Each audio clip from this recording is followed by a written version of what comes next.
프로방스 지방 어느 목동의 이야기.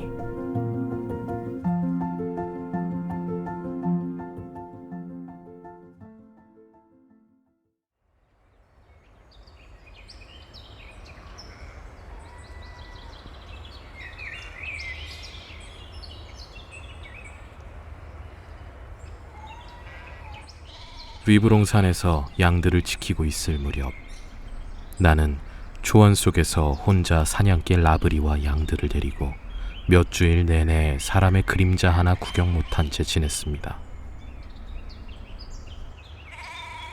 가끔 몽드리르의 수도자들이 약초를 찾아 이곳을 지나가기도 하고 피에몽 주변 숫장사의 새카만 얼굴이 눈에 띄기도 했지만, 이들은 사람들과 접촉이 없는 소박한 생활을 해왔기 때문에 별로 말이 없었고 이야기하는 흥미조차 잊고 있었습니다. 그리고 이들은 저 아래 마을이나 읍에서 일어나는 일들에 관해서는 전혀 아는 것이 없었습니다.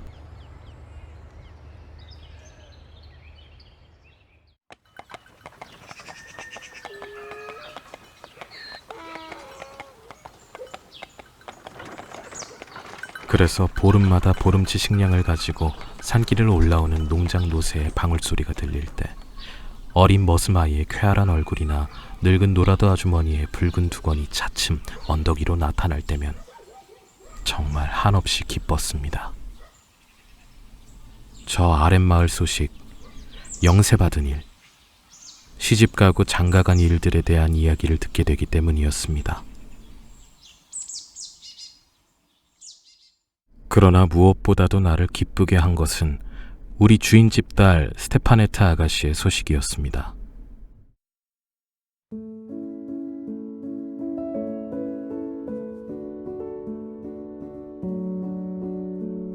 인근에서 아가씨보다 더 예쁜 아가씨는 없었습니다. 나는 별로 관심이 없는 채 하면서 아가씨가 잔치집에 자주 초대받으며 야외에도 많이 나가는지, 여전히 새로운 남자친구들이 아가씨를 찾아오는지 알아보았습니다. 불쌍한 산의 목동인 나에게 그런 일들이 무슨 소용이 되겠냐고 묻는 사람이 있다면 이렇게 대답할 것입니다.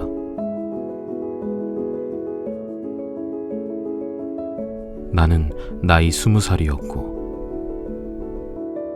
스테파네트는 내가 태어나서 본 여성 중 가장 아름다웠노라고.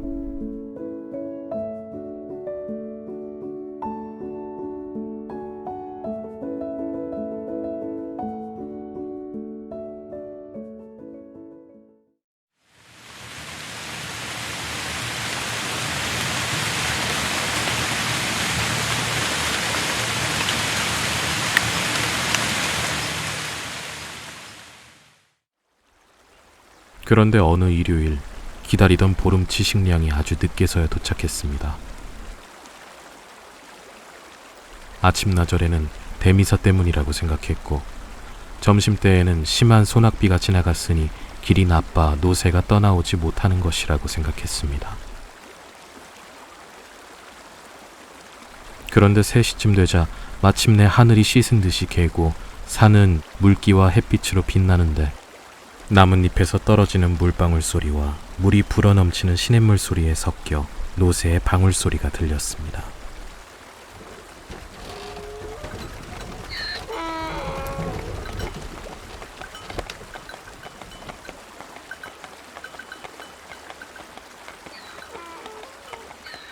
그것은 부활절에 울리는 교회의 종소리만큼이나 맑고 경쾌했습니다. 노새를 이끌고 온 것은 머스마이도 노라드 아주머니도 아니었습니다. 누구였을까요? 우리 아가씨였습니다. 버들바구니 사이에 몸을 똑바로 세우고 앉은 아가씨는 소낙비 뒤에 시원한 산바람으로 뺨이 온통 장밋빛으로 물들었습니다. 머스마이는 알아 누웠고 노라드 아주머니는 말미를 얻어 자식들 집에 가 있었습니다. 예쁜 스테파네트가 노새에서 내리며 이런 일을 모두 알려주었습니다. 그리고 자기는 오는 도중 길을 잃어서 늦어졌다고 했습니다. 그러나 꽃리본과 화려한 치마와 레이스로 성장한 아가씨는 숲속에서 길을 찾아 헤매었다고 하기보다는 오히려 먼 무도회에서 지체했던 것 같아 보였습니다. 귀여운 아가씨. 아무리 쳐다보아도 실증이 나지 않았습니다.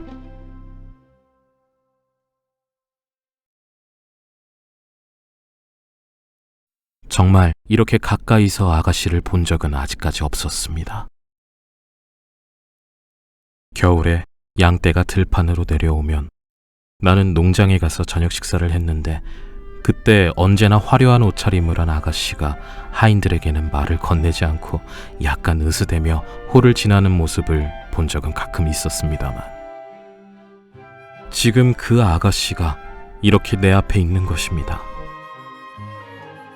오직 나 하나를 위해서. 스테파네트는 바구니에서 식량을 다 끄집어내고는 신기하다는 듯이 주위를 둘러보기 시작했습니다. 아가씨는 금방 때가 묻을 것만 같은 나들이 옷에 고운 치맛자락을 들어 올리고는 양우리 안으로 들어오더니 내가 자는 곳이며 양피를 깐 집방석이며 벽에 걸린 커다란 외투며 지팡이며 돌총을 보고 싶어 했습니다. 이런 것들이 모두 아가씨를 즐겁게 했습니다. 그러니까 당신은 여기에서 사는군요. 가엾어라. 항상 혼자 있으니 얼마나 따분할까. 무얼 하며 지내세요? 무얼 생각하죠?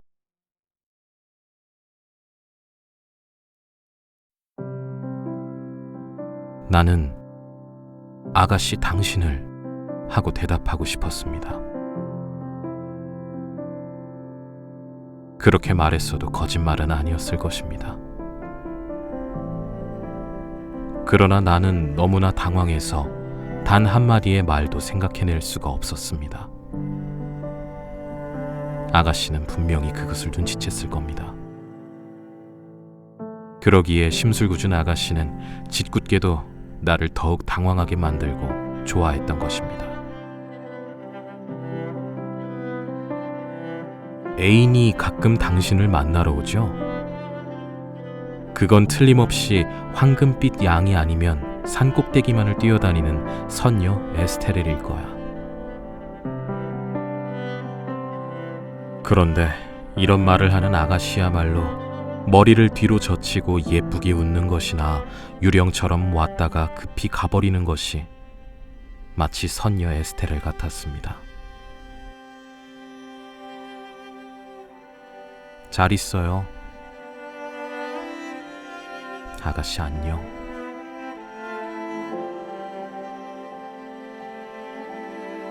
아가씨는 빈 바구니를 가지고 떠났습니다. 아가씨가 비탈길을 따라 사라져갔을 때 노새 발굽에 채어 구르는 조약돌 하나하나가 나의 가슴 위에 떨어지는 것 같았습니다.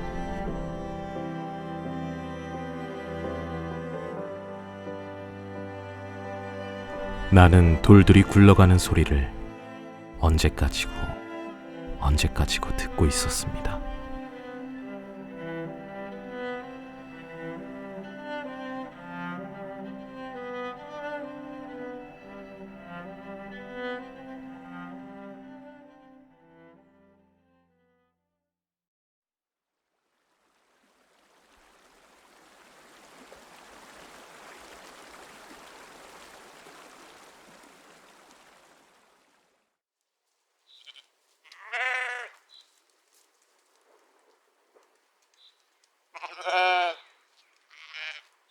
저녁이 되어 골짜기가 푸른 빛을 띠기 시작하고 양들이 소리내어 울면서 서로 밀치며 우리로 돌아올 무렵이었습니다.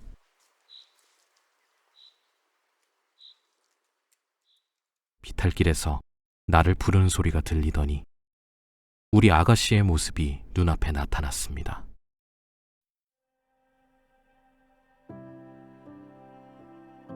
얼마 전에 명랑한 모습은 찾아볼 수 없고 옷은 물에 젖은 채 추위와 무서움에 떨고 있었습니다.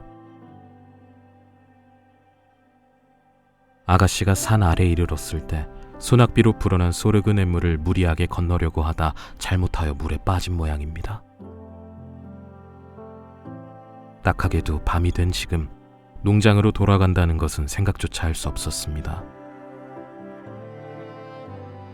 아가씨 혼자서 지름길을 찾아 나선다는 것은 도저히 있을 수 없는 일이었으며 내가 양떼를 두고 떠날 수도 없었습니다. 산에서 밤을 보낸다면 무엇보다도 집안 식구들이 걱정할 거라는 생각에 아가씨는 몹시 괴로워했습니다. 나는 정성을 다해 아가씨의 마음을 안심시키려고 했습니다. 아가씨, 7월 밤은 짧으니 잠깐만 고생하면 되지요. 그러고는 아가씨가 소르그네물에 흠뻑 젖은 옷과 발을 말리도록 급히 불을 피웠습니다.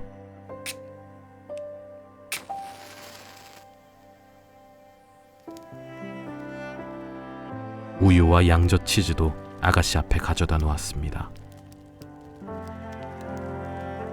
그러나 가엾게도 아가씨는 불을 쬐려 하지도 않고 음식을 먹으려 하지도 않았습니다. 아가씨의 눈에 굵은 눈물방울이 맺혀 있는 것을 보자 나도 울고 싶었습니다.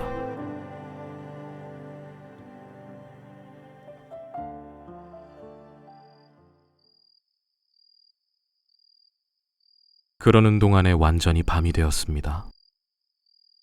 뿌연 햇살과 희미한 석양빛이 산꼭대기에 남았을 뿐입니다. 나는 아가씨가 우리 안에 들어가 쉴 수 있도록 했습니다. 깨끗한 집 위에 고운 새 모피를 깔아놓고 아가씨에게 잘 자라고 이른 다음 밖으로 나와 문 앞에 앉았습니다.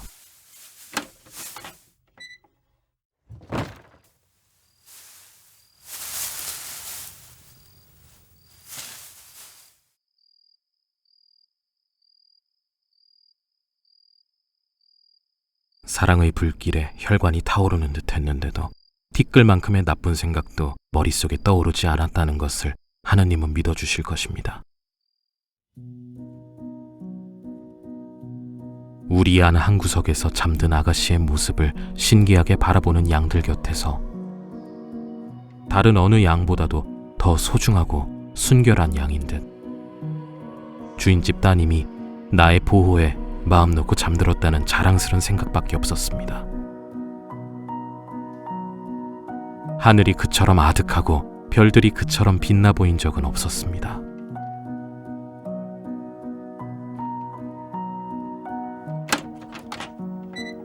갑자기 양 우리의 빗장문이 열리더니 스테파네트 아가씨가 나타났습니다.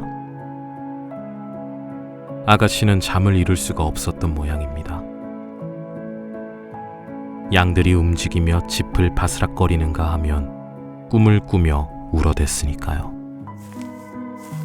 아가씨는 불 곁으로 나오는 편이 더 좋겠다고 생각했습니다. 아가씨가 다가오자 나는 내 염소 모피로 그 어깨를 덮어주고 불을 더욱 활활 타게 했습니다. 그리고 우리들은 말없이 나란히 앉아 있었습니다.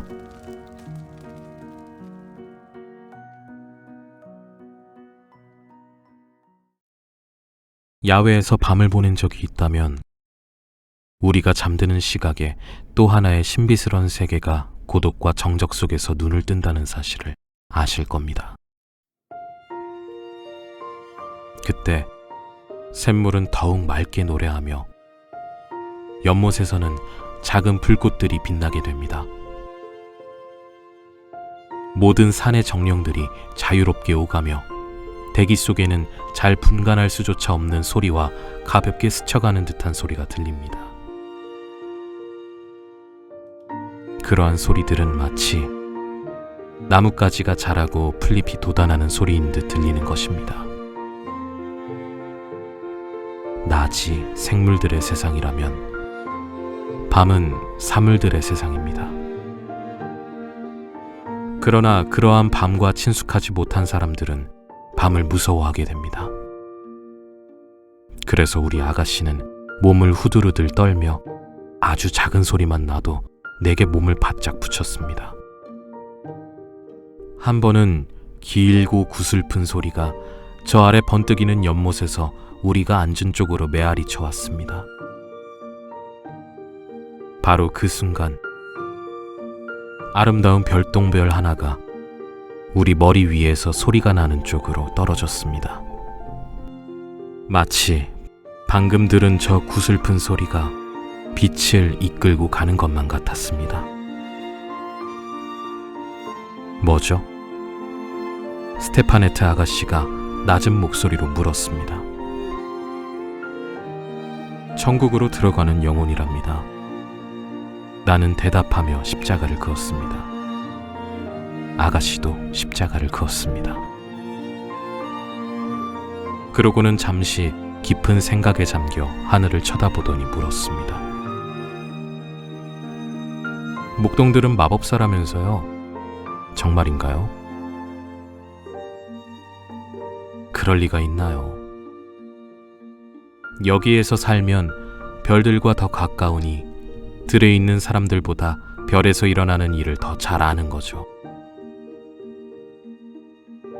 아가씨는 여전히 하늘을 쳐다보고 있었습니다. 손으로 턱을 괴고 염소 가죽을 들은 아가씨의 모습은 마치 하늘나라의 귀여운 목동과도 같았습니다.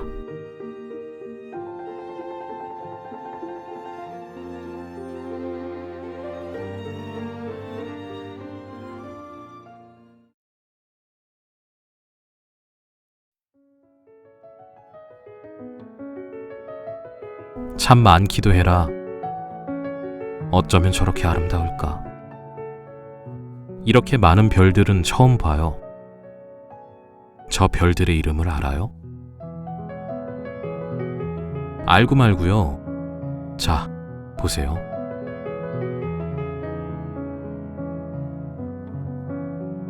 바로 우리 머리 위에 있는 것이 성 야곱의 길이죠. 저것은 프랑스에서 스페인으로 곧장 뻗었어요. 용감한 샤를마뉴 대왕이 사라센과 싸울 때 갈리스의 성 야곱이 길을 가르쳐주기 위해 그려놓았다는 거예요. 더 멀리 있는 저것이 영혼의 수레예요. 4개의 바퀴가 반짝이죠. 그 앞에 있는 3개의 별이 3마리의 야수. 그 3번째 맞은편에 있는 아주 작은 별이 마차꾼이라는 거예요. 그 주위에 비오듯 흩어진 별들이 보이죠? 저것은 하느님이 집에 두고 싶어 하지 않은 영혼들이랍니다. 그보다 조금 아래에 있는 것이 쇠스랑 또는 3명의 왕이랍니다. 저 별들이 우리네 목동들에게 시계의 역할을 한답니다. 보기만 해도 지금 자정이 지났다는 것을 알 수 있죠.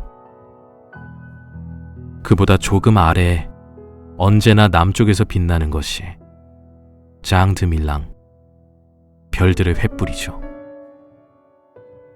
저 별에 대해서 목동들이 하는 이야기가 있죠.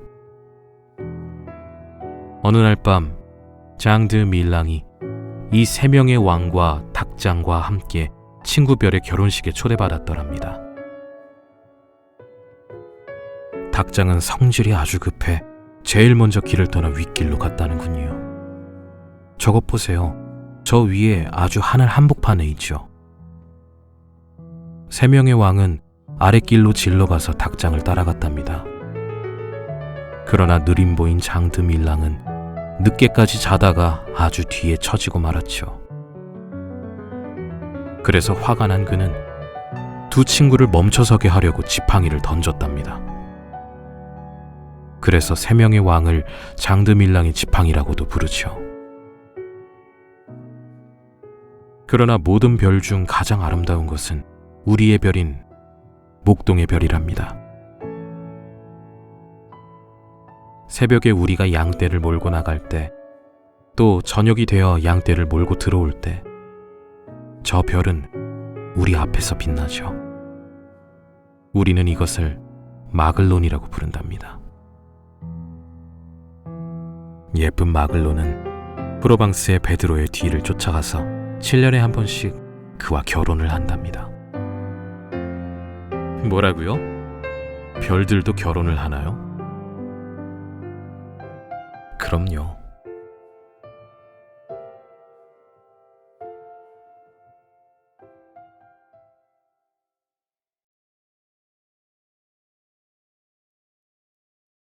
그리고 별들의 결혼에 대해서 설명하려고 하다가 나는 무엇인가 신선하고 보드라운 것이 어깨 위에 가볍게 얹히는 것을 느꼈습니다.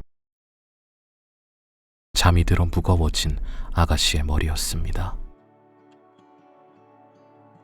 아가씨는 날이 밝아 하늘의 별들이 희미하게 사라질 때까지 꼼짝하지 않았습니다.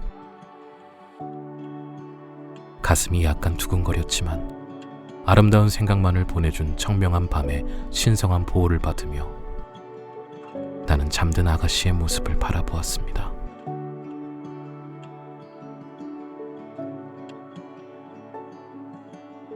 우리의 주위에는 별들이 계속해서 많은 양떼처럼 말없이 조용히 움직여갔습니다. 나는 몇 번이나 별들 가운데서 가장 곱고 가장 빛나는 별이 길을 잃고 내려와 내 어깨 위에서 잠들었다고 생각해 보았습니다.